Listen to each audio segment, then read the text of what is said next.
तर आज आलेला मला प्रश्न असा की अवघ्या काही दिवसामध्ये मला नुसते रोडवर खड्डे आणि खड्डेच दिसत आहे.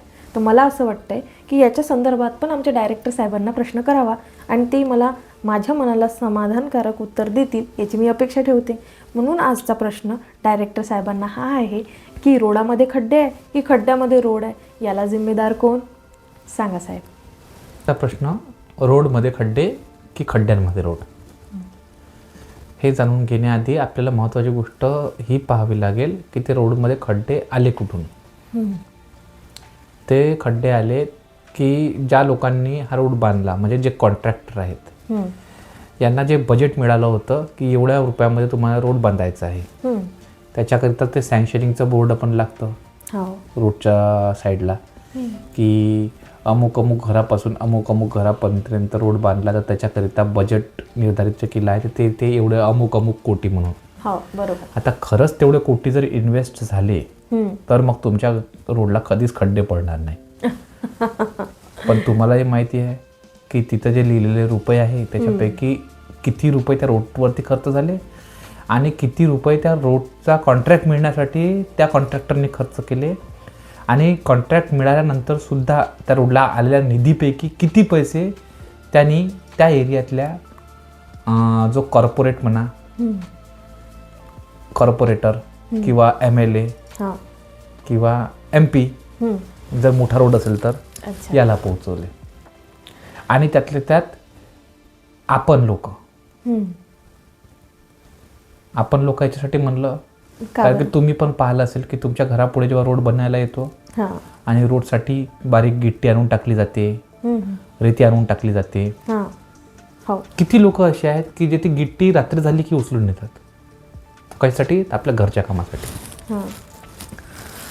जर आपण प्रत्येकाने हा जर विचार केला की नाही हा रोड आपल्याच सेफ्टीसाठी आहे, आपल्याच परिवहनासाठी आहे, आपल्याच कामासाठी आहे, तर आपण याच्यामध्ये भ्रष्टाचार करू नये आणि जेवढ्या रुपयाचं सँक्शनिंग दिसतंय तेवढ्याच रुपयाचं काम होत आहे की नाही होत आहे याची विचारणा करणे त्या कॉन्ट्रॅक्टरला सुद्धा, कारण की तो तुमच्या घरापुढे बनणार रोड आहे. बरोबर. आणि दुसरी गोष्ट तुमच्या एरियातला जो कॉर्पोरेटर असेल किंवा जो MLA असेल किंवा जो MP असेल त्याला सुद्धा, कारण की तुम्ही जो जनप्रतिनिधी निवडून दिला आहे त्याला मतदान करणारे पण सुद्धा तुम्हीच आहेत.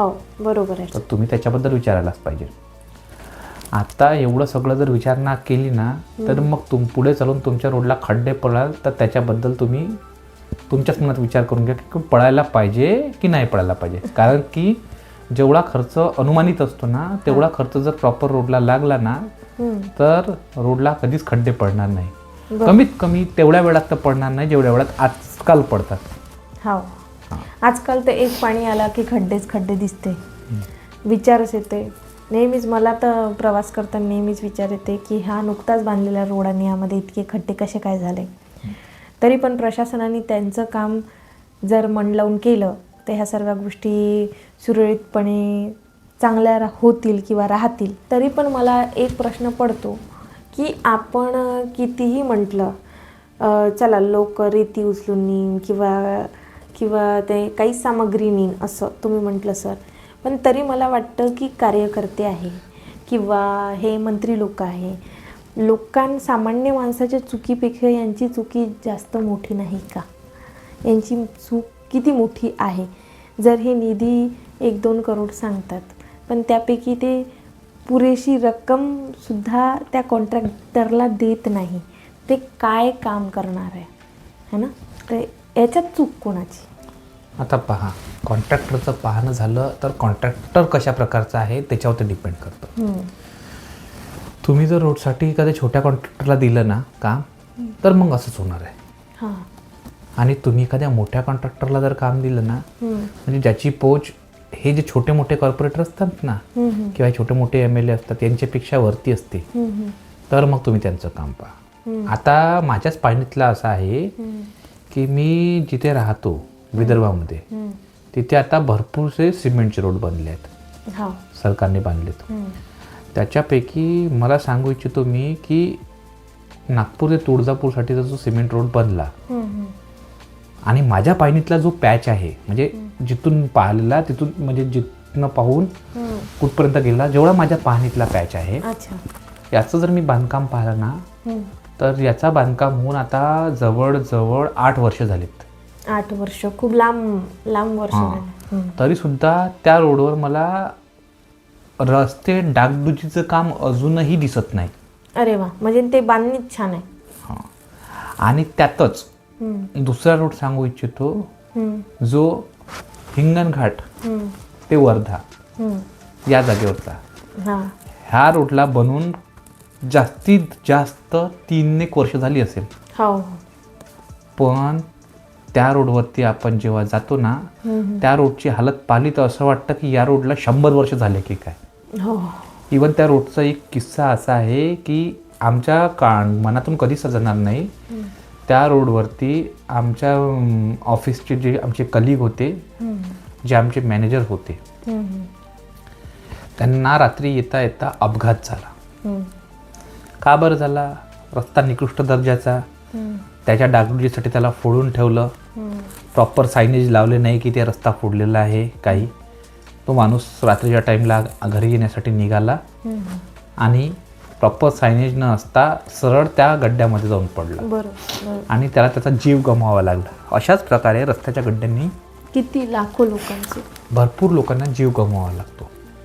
तेच. तर मग आपल्यासमोर ताजं उदाहरण आहे, म्हणून मी या रस्त्याचं नाव घेतलं प्रॉपरली की बा याला इनमीन 3 वर्ष झाले आणि 3 वर्ष त्या रस्त्याची एवढी दुरावस्था झाली.